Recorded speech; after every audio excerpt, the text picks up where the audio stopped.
Last Monday, Dak Prescott ended his holdout by officially signing his exclusive franchise tag. He will earn just over $31 million in 2020 and is now expected to participate in training camp. The Cowboys and Dak still have until July 15th to get a long-term deal done. So, Shannon, was this the right move for Dak to sign a tag so soon? Well, Skip, I always thought he was going to sign the tag. And I still believe he's going to play under the tag this year. It just seemed hard for me to believe that they built up so much bad blood that they would get it done now, when if that was the case, you didn't need to build up this bad blood. And I know everybody says the contract will get done when it gets done. And when it comes up to the 8th, I guess July 13th, 14th, because it has to be done by the 15th for Eastern time, that's when, that's when both parties will sit down and try to hammer out something. Skip, I never thought Dak was going to miss training camp, but I did always thought he would miss OTAs, he would miss the mini camp. And what hurt Dak, Skip, was COVID, because nobody was going to mini camp. Everybody was doing it virtually. So really, he's not being on the call, is what not being in the Zoom meetings and things. That's something totally different than his absence, physical absence, not being present, Skip. So I think that really hurt him this pandemic, because now all of a sudden they weren't having OTAs, they weren't having mini camp and not having Dak there. So I think that dealt him a blow also. But and when they signed Andy Dalton, that took a little bit of the power that Dak had, because Andy Dalton, whatever you might think of him, he's been a starter since he's been in the league. Andy Dalton has thrown for 4,000 yards. Andy Dalton had gone to the Pro Bowl. Andy Dalton had won a division. So he's a very quality guy that the Cowboys like, well, if Dak, Dak doesn't want to come to camp and whatever, we feel very comfortable going forward with Dak. But for me, Skip, when I look at it, they got the July 15th is the deadline. So we're about, 3 weeks away? We're roughly 3 weeks away. Less than 3 weeks. Maybe a little less, 18, 19 days. Yeah. So that's where we 19 are. days, Skip. So we'll see how much progress, because seemingly you thought this was, like Jared said last September, it was imminent. Imminent means future, present, real right around the corner. Imminent days, yes. Yeah. And so from right around the corner in September till here we are, July 15th, and nothing has really gotten done. So it's going to be very interesting to see, Skip, but it's just hard when you build up so much bad blood, distrust. Jerry thought they had a deal. Yeah, Jerry. And then after the first 3 games, you say Dak agent says, nah, we need a little bit more money. And Jerry like, oh, hell no, I can't believe it. Forget it. And so that seems to be where we are now, Skip, is that we go from getting a deal done in September to here we are almost mid-July before something actually gets done. If a deal is to get done, not the franchise tag, because he signed that, but I'm saying a long-term deal. So your bottom line is? Right, I believe he plays on the franchise tag. So do I. But I have a different take on why they signed so early. Because they could have pushed it all the way to July 15th. They could go past July 15th. They had the ability to hold out of whatever training camp there is, however many preseason games there is. For that matter, they had the Le'Veon Bell authority. If you wanted to take it, you could legally hold out of real games if you wanted to. Okay.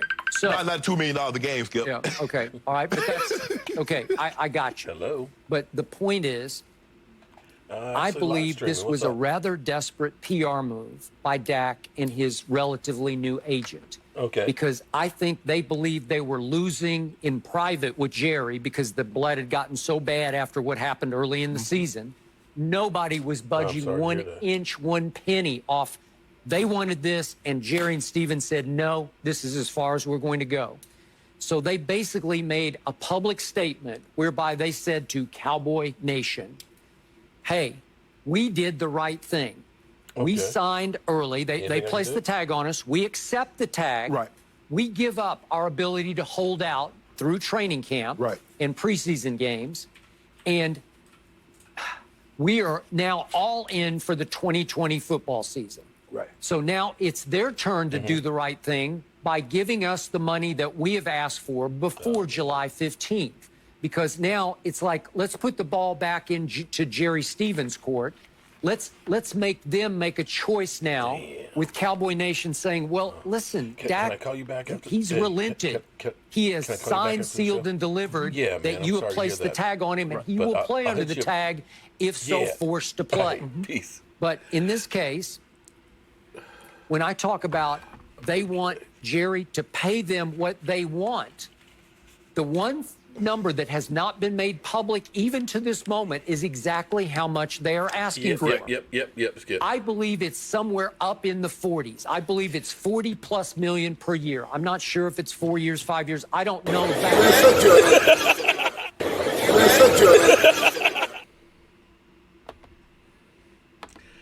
Man, sit your ass down, Skip.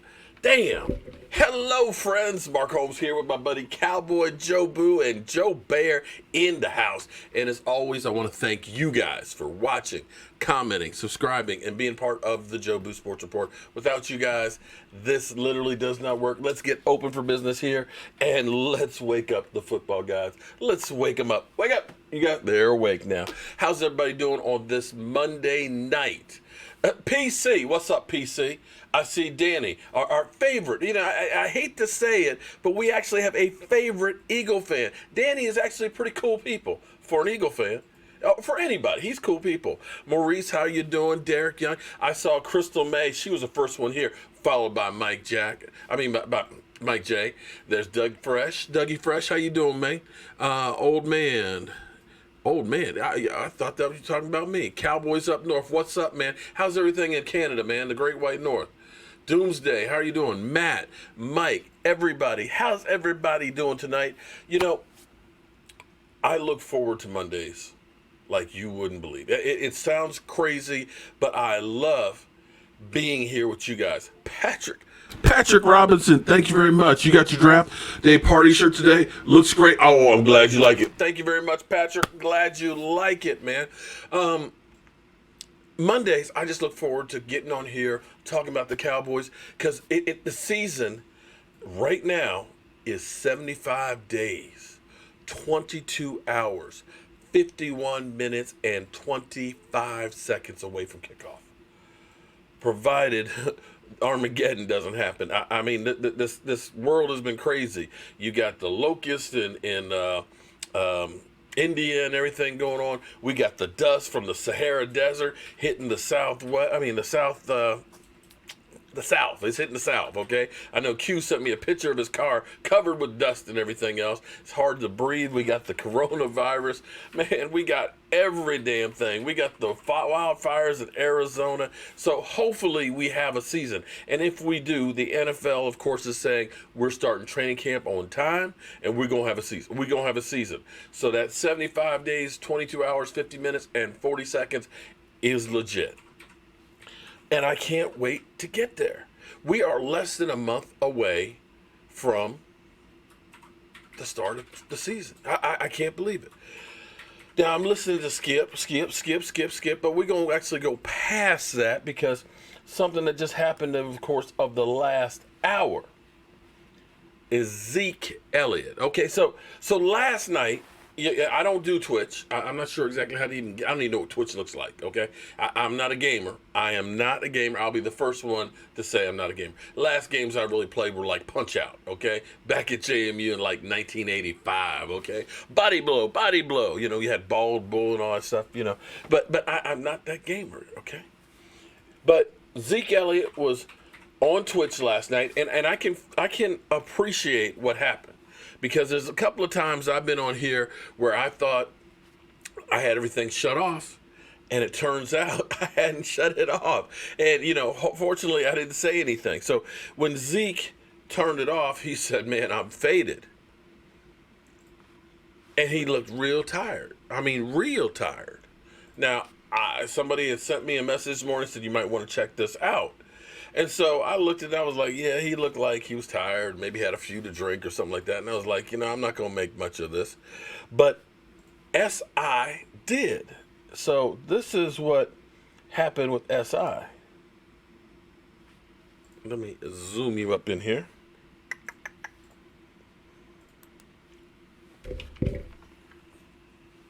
Oh. No sound, Mark, you dummy. Hold up. Not the only person who's been faded during these. The NFL offseason is always interesting when it comes to Ezekiel Elliott, with the latest incident being the Cowboys star running back live on Twitch saying he was faded while playing a game. For more on that, I'm joined by our SI Media columnist, Jimmy Traina. Now, Jimmy, Zeke is not the only person who's been faded during these times, I'm sure, but is the problem here that you add this to the list and that he said it before, logging off Twitch? Well, even though this is the era of fake news, we should be clear. He was low-key faded. So, yes, that's right. Let's not besmirch the man. Listen, I couldn't care less if he's faded, not faded, on Twitch, not Twitch, whatever.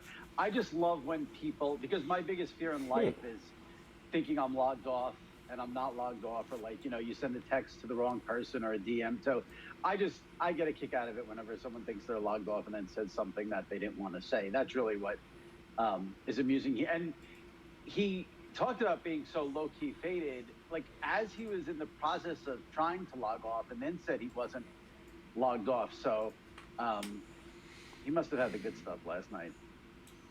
Yeah, that's one of the side effects of being faded, and sometimes you... Right now is the time for... All right. So, Zeke was like, well, yo. You're like, yo. I was actually, this is what Zeke said in response to it. I was actually referring to a few drinks I had, which I said during the live stream. Doesn't that make that, can't even pronounce it, defamation? You guys will be hearing from my lawyers. So, and this is one of the reasons why I was kind of like, he didn't seem like he was high. I mean, I'm just saying. But even if he was, the NFL changed the rules on marijuana use, didn't they? Am I wrong on that? That you can't be suspended for marijuana? See, that was one of the things that the NFL gave to the players. Hey, you signed this contract here. You know what? You won't have to worry about marijuana testing. If you test positive, it's okay. You won't be suspended. So even if he was faded from smoking weed, it doesn't matter. Because I got to tell you, you guys remember about this time last year when somebody was trying to get you to sleep with, trying to get you to sleep with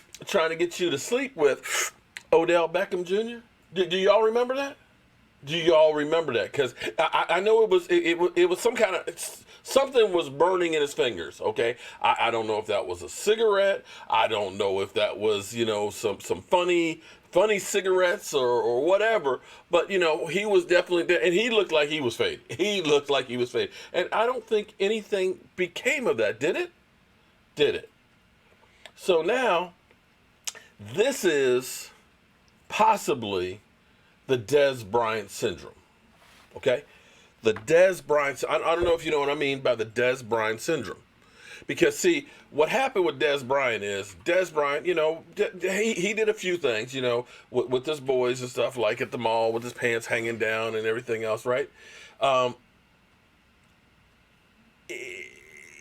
that kind of set off a firestorm of everything. We heard, well, the police were called to Dez Bryant's house 6 times. Yeah, well, one time a kid was locked in the car. Another time it was called to somebody else's house, not Dez Bryant's house. Okay, we heard there was a tape of Dez Bryant that might be 10 times worse than Ray Rice. Never any tape found. So it was always out to get him. Henry Hill, he was doing coke too, Mark. Do you have proof of that, Henry? Henry, do you have proof of that? Did you see him snorting coke? Did you see him doing something? Because here's the problem. Unless you have proof, you are slandering somebody. You're slandering. And Zeke Elliott's lawyers will see you in court. And Zeke Elliott's lawyers, because again, I don't do Twitch. But you know how TMZ, is always out to get Zeke. Now, again, Zeke puts himself out there, okay? You don't pull a woman's top out in public, even though it is kind of like Mardi Gras. I understand, okay? Even though you are, you sleeping with her and everything else. You're going to end up getting all kinds of stuff. Just like TMZ, they had the nice little interview. How you feeling? Oh, let's get a picture. Let's get a picture of your dog, knowing that there's a case out there, and then they come back and say, oh, we got a picture of Zeke Elliott with his dog, that mauled a woman. So I don't know what happened on there, but these guys going through, and in the caption in there, it said, he admits to being high. He said I'm faded. I tell you what, there's some days, at the end of the day, man, I feel like I'm faded. I ain't had nothing. I'm just tired. I'm just fading out.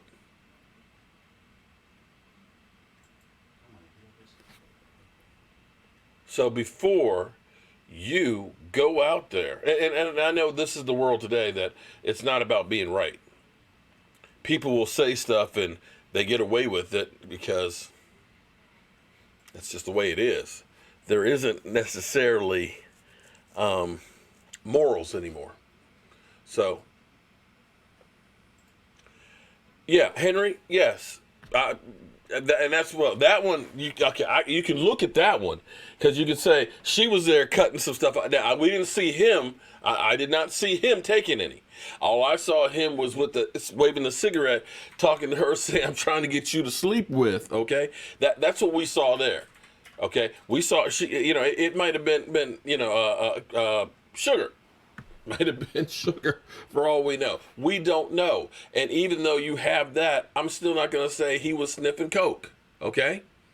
So for you to go through and say, who was also doing, did you see it on there, Henry? Did you see Zeke Elliott doing coke? J.U., I'm low-key faded right now. I'm kind of tired and faded right now, my damn self. Because it's been a long day and I'm tired. And also, too, he does or had tested positive for corona. With that, that's one of those things that it affects people differently. I swear I had it. I'm telling you, I think I had it when I was down in Florida at the Super Bowl. For me to have these heart palpitations, it literally felt like somebody was sitting on my chest. I didn't have the cold. I didn't have the cough.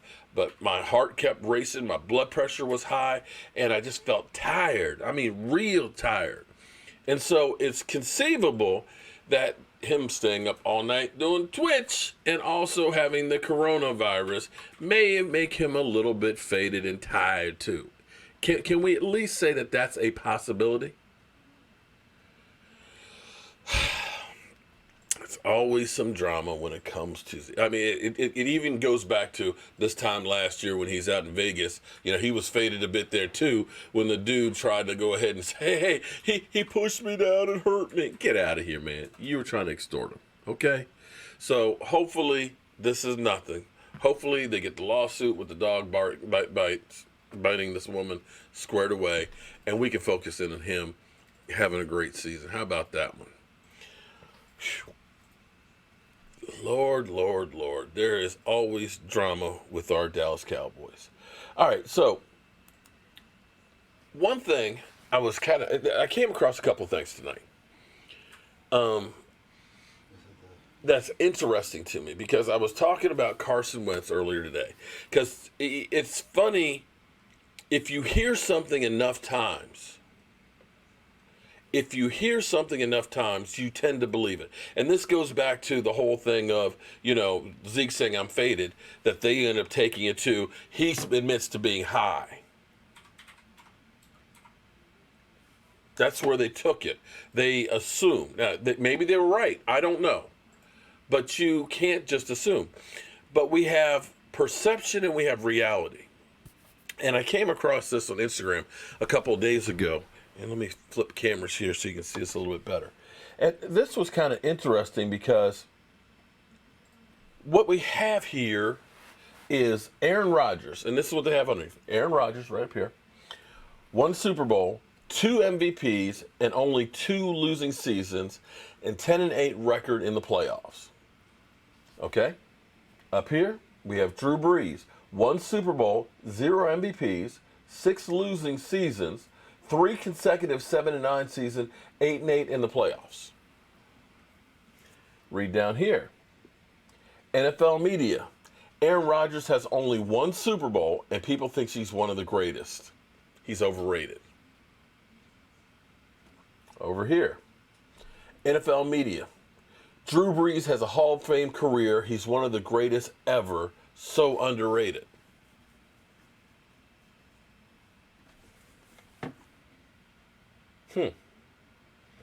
They both have the same number of Super Bowls. Aaron Rodgers has 2 MVPs. Not that I'm trying to defend Aaron Rodgers, because I hate Aaron frickin' Rodgers. I hate him. I hate his ass, okay?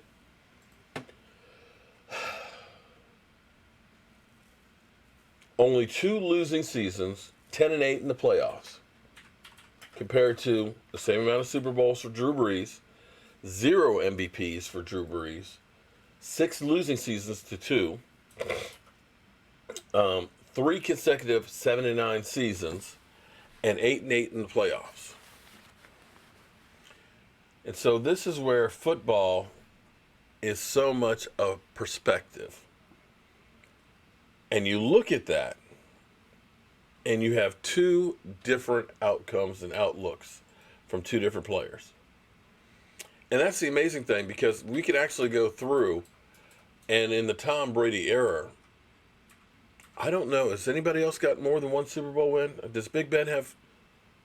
I think yes. Did Big Ben have 2? Big Ben may be the only other one that has multiple Super Bowls. Super Bowls, I think he has 2. I think, yeah, but The last one was against Aaron Rodgers in our house, but he didn't win that one. right. But did they win 2 in the Tom Brady era? That's what I'm trying to remember. I think they did. So probably Big Ben is the only one. Well, Peyton Manning, but with 2 different teams. Yeah.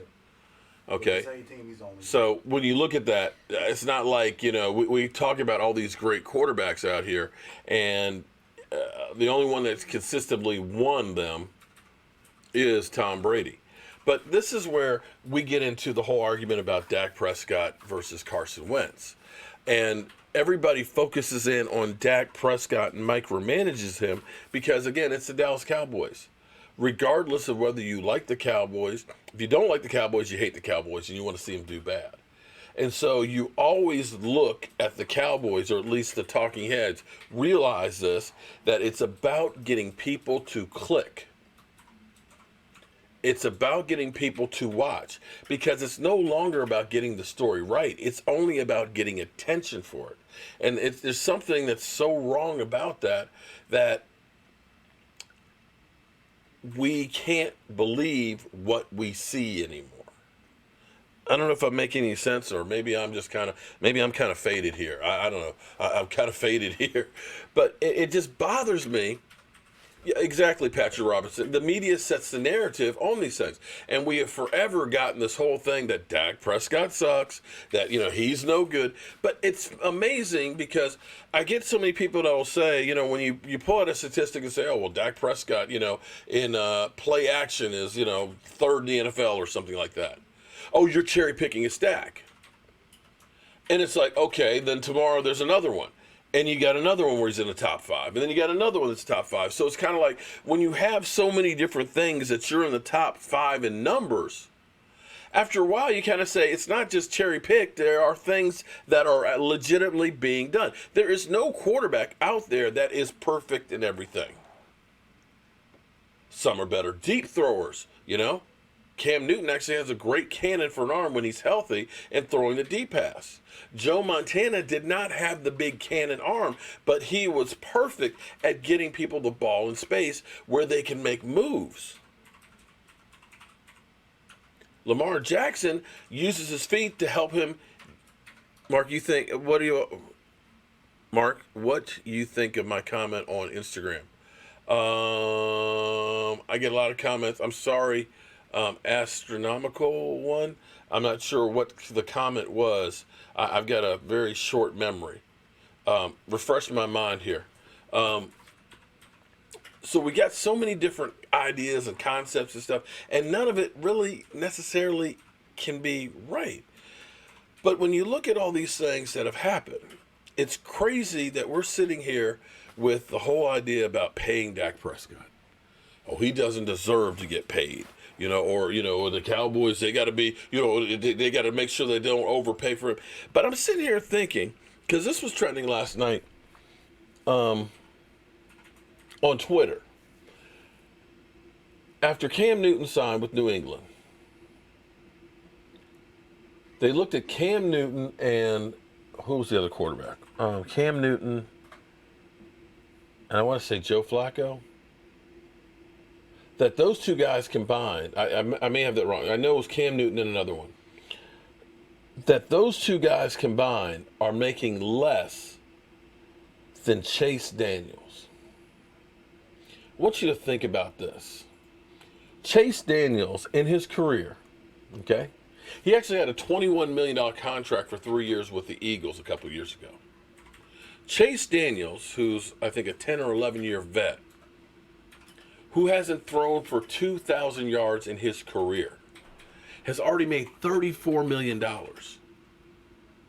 Chase Daniels. How bad is it? Basically, every pass that he's thrown in the NFL, he's gotten $300,000. Let me say that one more time. Chase Daniels, he should be a legend for basically stealing money. I'd like to be Chase Daniels. Understand this. For 2 passes that Chase Daniels has thrown in his career, he actually made what Dak Prescott made his rookie, his second year, and his third year. For 2 passes, he made the equivalent of what Dak made in 1 season. And we're sitting here talking about a guy who has not missed a game in 4 seasons, has gotten better each year. Just follow me now. Now, let's talk about people that were overpaid. I want you to think about Sam Bradford. Sam Bradford, this is how crazy it is. If we end up paying Dak Prescott $35 million a year, let's say that 4 years, okay? Dak Prescott's already done more in his career than Sam Bradford did in his whole career. Sam Bradford made $130 million. $130 million for Sam frickin' Bradford, who was 34 and 48. Sam Bradford made $130 million. Okay. Maybe that's not a good example for you, okay? Because, he had potential. His body couldn't stay upright. He got hurt a lot. But how about Matthew Stafford? Matthew Stafford, who was once the highest paid quarterback in the NFL. 2017, he had the numero uno contract in the NFL. Would you believe that Matthew Stafford, who does not have a single playoff win, has made $203 million already in his career? I'm not mad at Sam Bradford. I'm just pointing out that as we sit here and yell and scream about Dak Prescott, oh, you can't pay him $35 million a year. Are you kidding? You already got 4 years. You got 4 years for $4 million. And Matthew Stafford has made 203. Kirk Cousins doesn't have to play another down of football again, and he will make over $200 million. Kirk frickin' Cousins.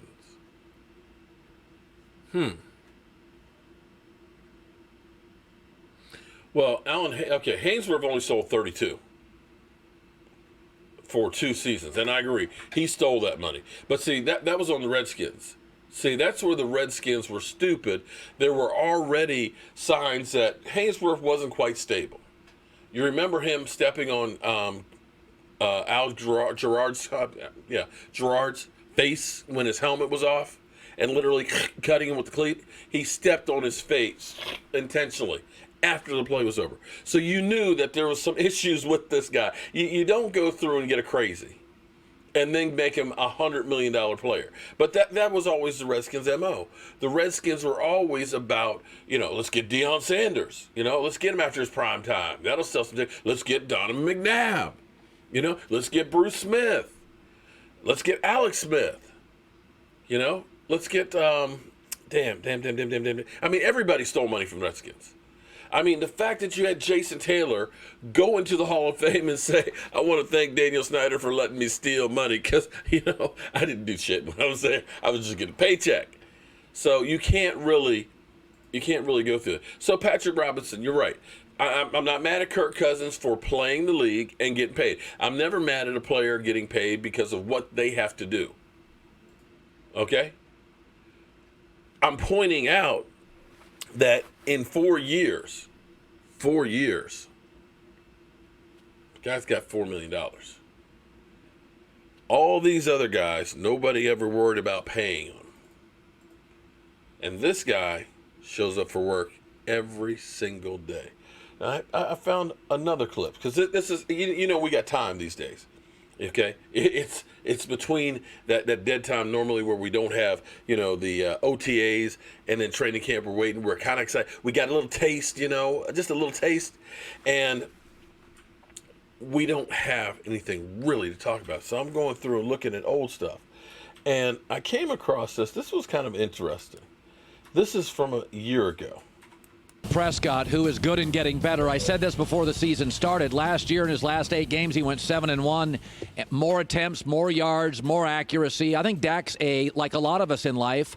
I mean, a lot of us are slow starters.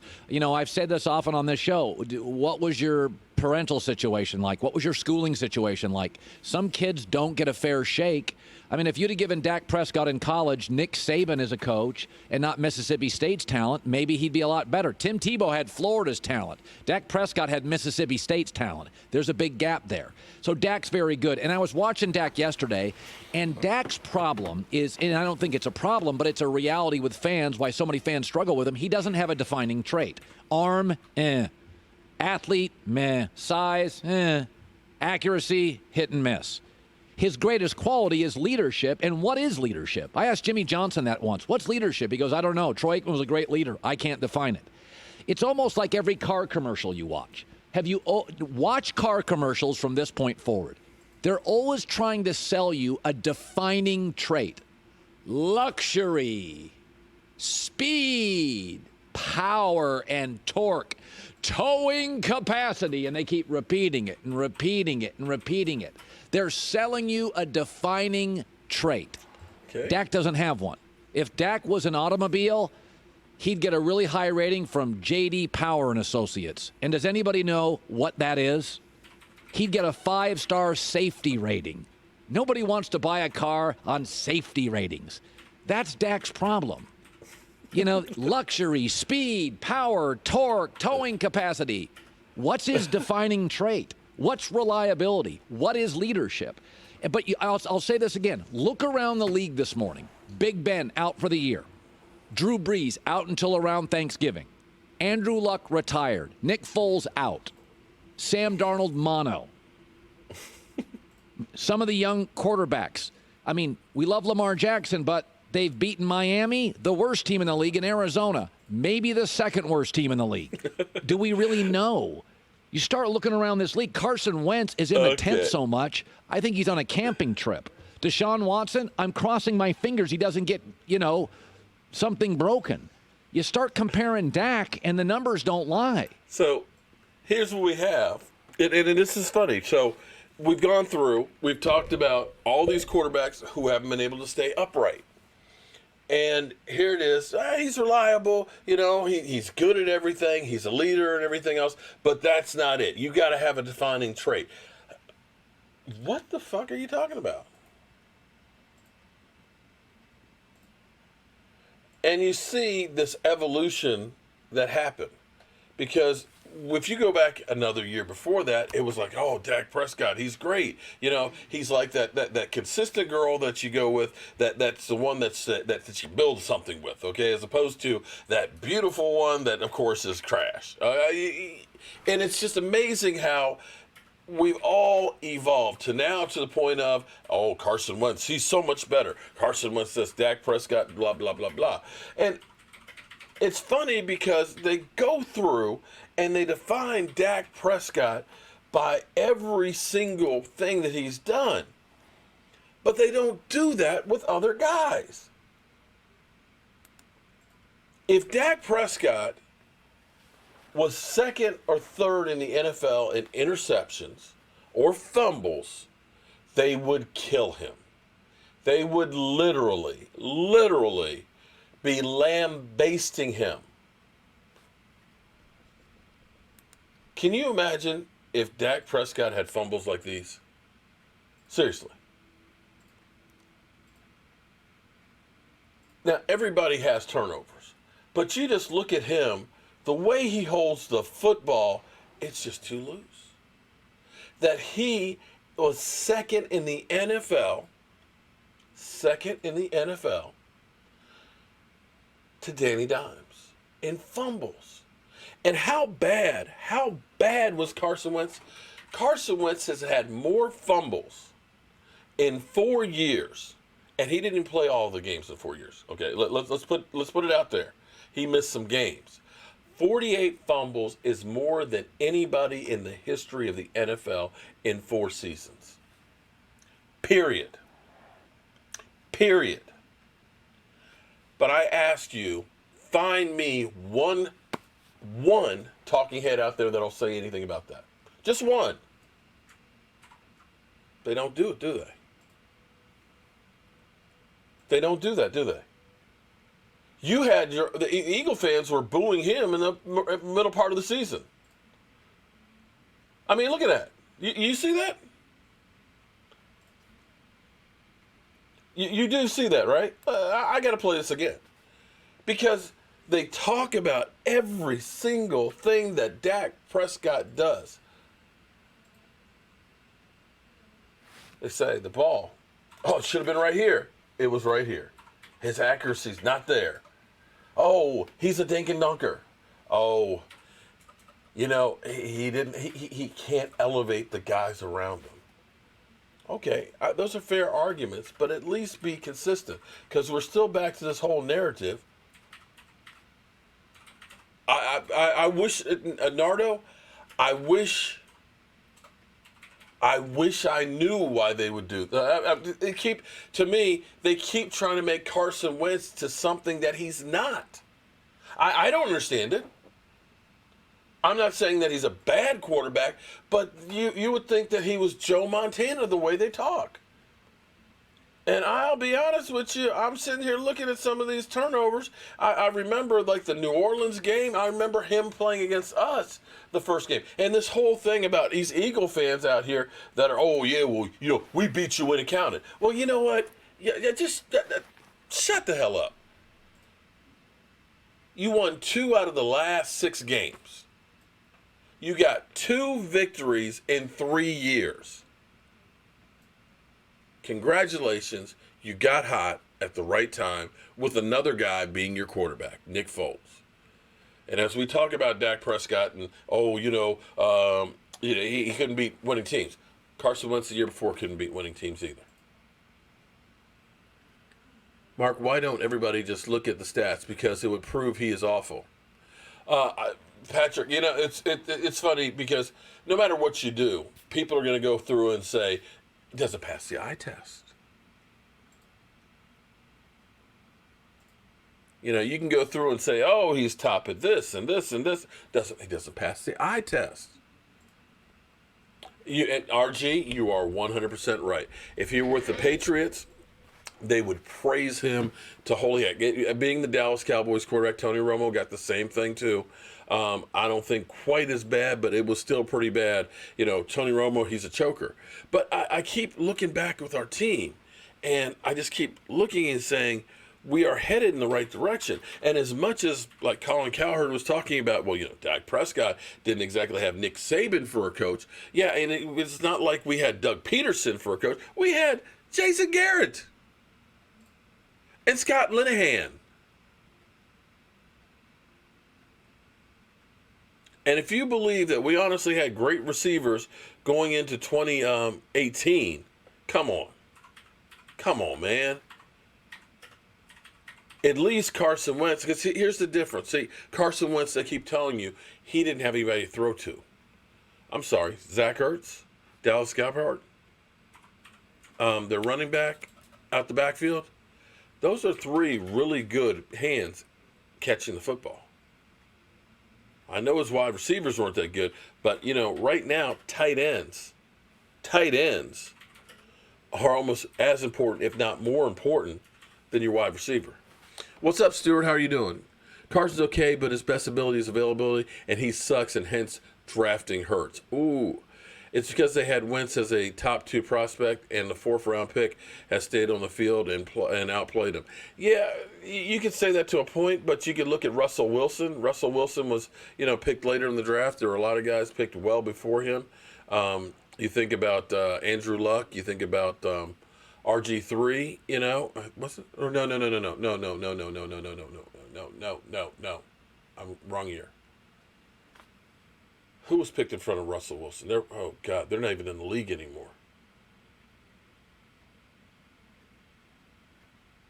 I'm having a brain fart. I think I'm faded. Mike, I think I'm faded, man. Okay. Do you think Jerry paid Romo so quick? And why do I think? Clyde, I have no idea. I wish I knew on that one. He paid Zeke after saying we're not going to pay Zeke. We're not going to reset the market. He paid D-Law after he said D-Law wanted more than what we thought he wanted. I don't know. But the one thing I will at least say is, we all know I'm a Dak Prescott fan. We all know I'm a Dak Prescott. So that's not a question at all. But I'm glad that Dak went ahead and signed the franchise tag and is going to be there with his teammates. He's putting the team ahead of himself. Zeke didn't do that. D-Law didn't do that, but your quarterback did. And it's kind of like,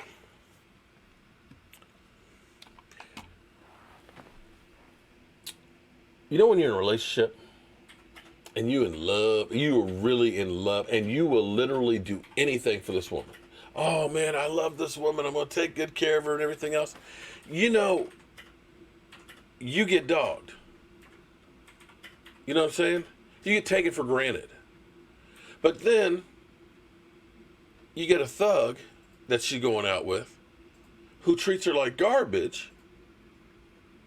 She's all behind him, chasing after him and everything. You ever notice that? Have you ever seen that before? It's like, wait, why are you going? That guy's treating you like crap. Why do you put up with that? Here, I'm a nice guy. I'll be great to you. I'll treat you nice. I won't be mean. But then you get no love. It's the idiots over there that get the love. Am I wrong on that? Am I wrong on that? Because it always seems to be that way, that when you are really, really great to a woman, because they always say, I just want to find me a nice man. But yet every time she bypasses the nice guy and goes for the thug. You understand what I'm saying? They all say, we want to know, where are all the good guys at? I just want somebody to love me for me and treat me nice. And yet she won't give that guy time of day. And that's kind of like how it is with Dak Prescott. Dak is, hey, I'm not on TMZ. I'm not bad-mouthing the team. I'm not holding out. I'm not late for practice. I work all the time. I've taken bullets for the team. I'm here because I love you guys. But they take care of everybody else. I don't know. Rob Ryan, who's the linebacker coach for the Redskins right now, after destroying our Dallas Cowboys defense and saying, I'll be unemployed for like 5 minutes, who proceeded to go to the New Orleans Saints and literally make them have one of the worst defenses in the history of football. Howard Floyd, what's up? Eagle fans can kiss my grits. They win one Super Bowl after 70 years and beat the Dallas Cowboys once in 2 years, and they think they've done something special. Get out of here. Actually, It was twice in 3 years, but we'll keep it right there, Howard. Thank you very much, Howard. You've been a great supporter of the channel, man. I appreciate you, man. I appreciate you. Dak holds out, and we still have Cooper Rush. Better believe that. Oh, well, actually, we don't have Cooper Rush anymore, Henry. We actually have Andy Dalton. And it's funny how... See, huh? Yeah, he went with Jason Garrett to New York. But see, this goes back to the whole thing right now of revisionist history, okay? The narrative. Oh, Dak Prescott. You know, they got Andy Dalton. You know, Andy Dalton had 4,000 yards. He's thrown for 4. He's won divisions before, right? He's been to the playoffs. Come on, man. Come on, man.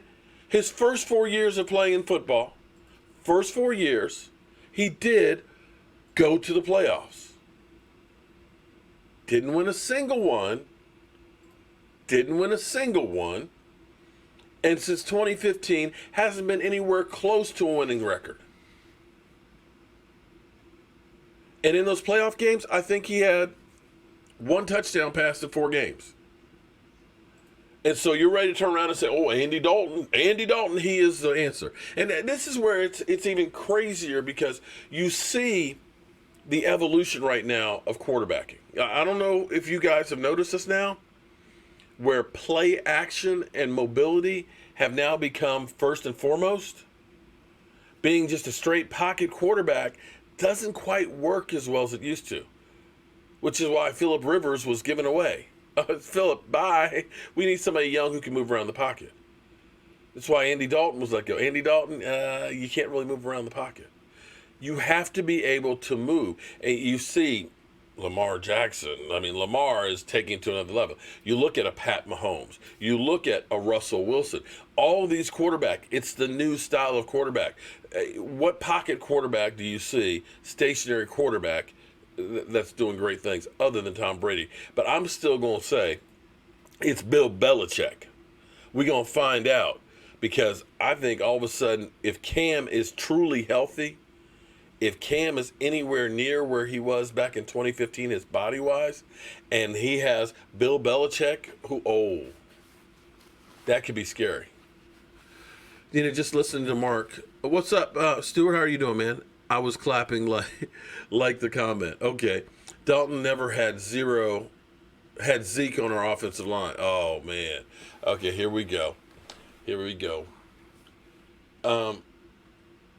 You know, there's been a lot of teams that have had great running backs. But the funny thing is, Henry. Oh, was it Henry? Who said that? Wait. Oh, Freddie Fox. You know how many times there have been great running backs? I mean, take a look at, say, Barry Sanders. You could say, well, it had Barry Sanders. How come Detroit Lions didn't win stuff? You could go back to O.J. Simpson. How come they didn't win the Super Bowl? You could go to in Tennessee with Chris Johnson, 2,000-yard rusher. Clearly, if you have a great running back, automatically the quarterback will just do great things, right? Eric Dickerson. Kind of funny that all these great running backs out there, 2,000-yarders, don't have a ring. Isn't that kind of funny? Change your tune, it's getting stale. Brandon, I don't think I've ever seen you here before. So how could it be getting stale if you've never been here before? Adrian Peterson, there's another great one there for you. Minnesota. So Minnesota, of course, should have been in the Super Bowl, winning quite a few times, right? Best football, Eddie Jordan. There you go. So I'm sick and tired of hearing this say, well, you got Zeke Elliott, so, you know, of course you're going to be great. Well, you know, Zeke Elliott wasn't really even the top running back last year. Seriously. This goes back to that same old narrative. Well, Dak Prescott had an offensive line. He's got Zeke Elliott, you know. Okay, here we go. We handicap Dak Prescott. We end up saying that, you know, he can't do it. I mean, get out of here with that trap. You mean Philly 500, Tim? Earl Campbell, another one. You can go through the history. There's only been 2 running backs that have led the NFL that have won Super Bowls. Emmitt Smith, and Terrell Davis. That's it. Ooh, Stuart Morrison putting the foot in the ass. Damn. Thank you, Stuart. I appreciate that, man. See, I got some of the best fans in the world here. Check your email, Mark, from Friday. Okay. I will do that after the show. No one talks as much about Dallas. Oh, Tim, he's forever sending me text messages and say, "You're scared of the Eagles, aren't you? You scared?" I ain't scared, man. I ain't scared of you, Eagles. Are you kidding me? I think they're scared of us. I just think they are. I just do. I mean, Philly 500, he's my boy and all that, but he's scared. He is scared. Look, there you go. Another one, LaDainian Tomlinson. You can go through. So why don't they talk about all those other great running backs? What happened to them? I dare say, here's actually the problem. You need a good running back. You need a really good running back. But more than anything else, you need a balanced offense. Dak Prescott threw for almost 5,000 yards, which was great. But you really and truly need to have balance. You think about what the Dallas Cowboys were in the 90s, you do realize that Troy Aikman only had one season where he threw for more than 20 touchdowns. Most of the years, Troy Aikman only had like 15, 17 touchdown passes. Yet they were winning.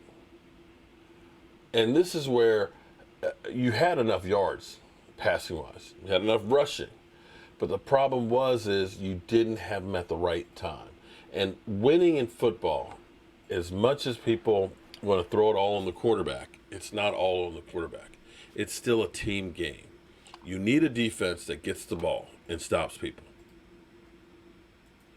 You need special teams that make field goals and give you the ball in good field position.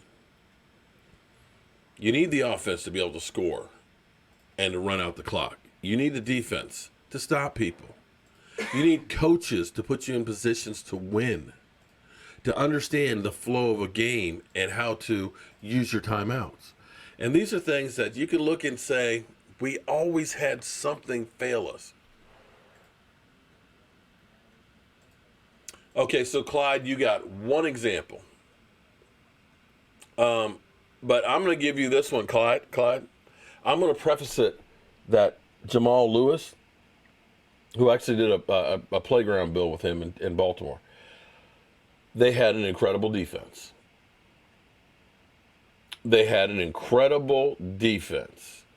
And you cannot take that away from them. You can't say that Jamal Lewis was the reason they won that Super Bowl. They won that first Super Bowl off of that defense that was killing people. Skip Kellerman, Stephen A., Foxworthy criticized Wentz, so I don't agree that talking heads all love. Oh, come on now, Danny. They don't criticize him like they do Dak Prescott. Come on, man. Every day. Come on. Come on, Danny. They go on every day. There's a segment about Dak Prescott and why he shouldn't get paid. You don't ever hear about them say, "Oh, they shouldn't have paid, Carson Wentz. He's overpaid." No, they suck up on to Carson Wentz. You hear, oh my God. Carson Wentz can do things that Dak Prescott can do, and I say yes, he can fumble the ball a whole lot more. Thank you, Anthony. I agree. They had arguably one of the greatest defenses in all time, but he's trying to. He's cherry picking. But if that's but again. Okay, I'll give you that one. But think about that. It's few and far between. Just because you have a great running back that gets a lot of yards doesn't mean that you're going to have a great offense. It doesn't.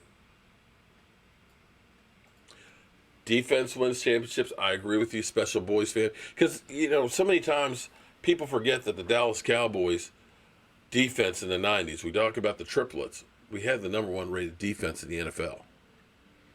You think about in the 70s, we had the doomsday defense. Carson came and Wentz. I like that one, Cowboys up north. I really like that one. Wentz is better than Prescott on the sidelines. Ouch. Damn. Well, you know we have to do it one time. We just have to do it one time. What? Look at that. What? He's at this. Did the screen freeze? Is it still light? Look. Looking for the corona.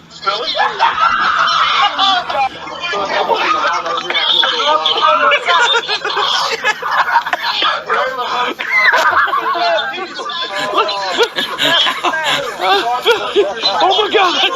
Look at this! Wow, that has to be the stupidest thing I've ever. Oh my God! Are you're gonna take a quarterback back in the second? Oh my God! Are you kidding me? Why did you just trade Carson then? Are you kidding me? You just took a quarterback in the second round. This team is so good. That's kind of funny, man. They don't need to take. They don't need anything else, right? They're so good. They don't. This has to be for some sort of trade. There has to be something to this. This don't make any sense. Eagles UK, thank you for the super chat. I'm sorry. This is stupidity at its finest. There has to be something else going on. Coconut 73, you are 100% right on that one too. Because think about AB. Before AB, the Steelers were winning Super Bowls. They have, AB, and they don't do jack. What? They went to the Super Bowl. They didn't do crap. Well, he didn't do crap, but then the years he was doing crap, they didn't win it either. That's the funny thing about it. You look at so many great ones, that are out there, from Chad Ochocinco and things, that you have a great wide receiver. It's all about balance more than anything else. Howard Floyd. Howard! Correct me if I'm wrong. Jamal Lewis got hurt the year of the Super Bowl. He ran for 2,000 yards after the Super Bowl. That may be correct. Howard, that may be correct. I have to look that one up, too, to make sure of it. But either way, they still had one of the best defenses in the history of football. And I'll even, I'll even throw that one in and say, okay, because even if you put it there, actually, that still proves the point. Because Jamal Lewis had a great season, and you still had a garbage-ass quarterback. So there you go. You have to listen to Kellerman? Okay, Danny. But Carson Wentz is babied. Danny, then he's actually speaking truth. Carson Wentz is babied. How are you going to have 18 fumbles in a season and nobody really even brings it up? Come on, man. Come on, man. They can't handle the truth because the truth hurts? Ooh. Eagles don't need any players. They had their so-called practice players. He got hurt after the Super Bowl, ran for 2,000 yards after his torn ACL. Okay.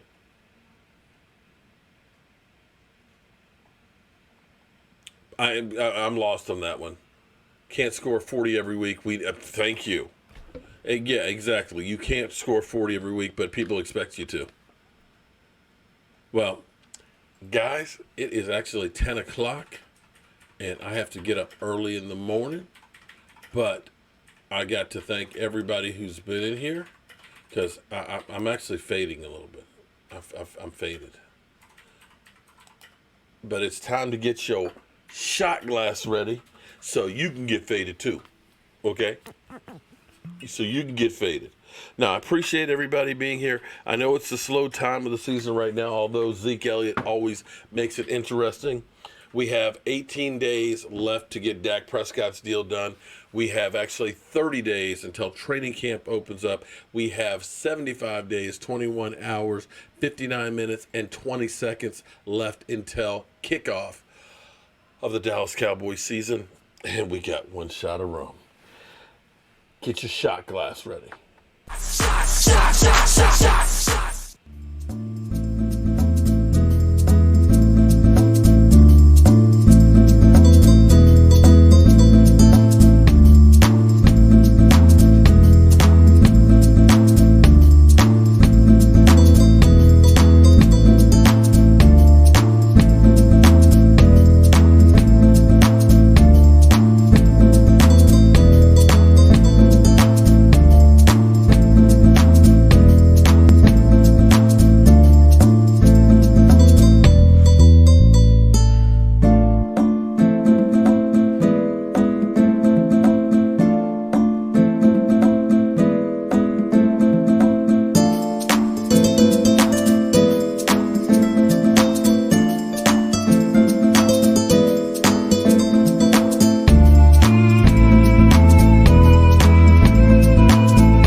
Thank you, everybody. Listen, man.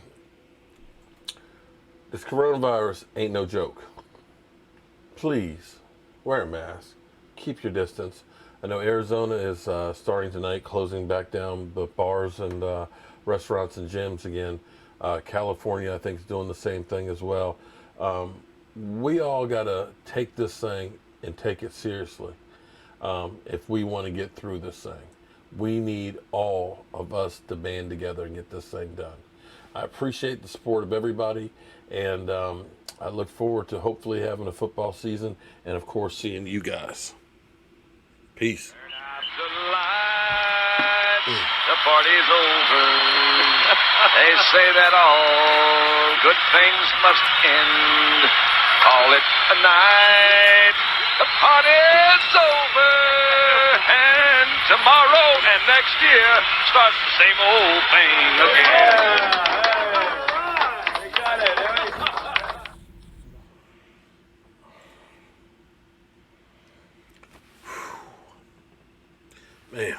Man, glad that's over. Man, I'm really faded here tonight.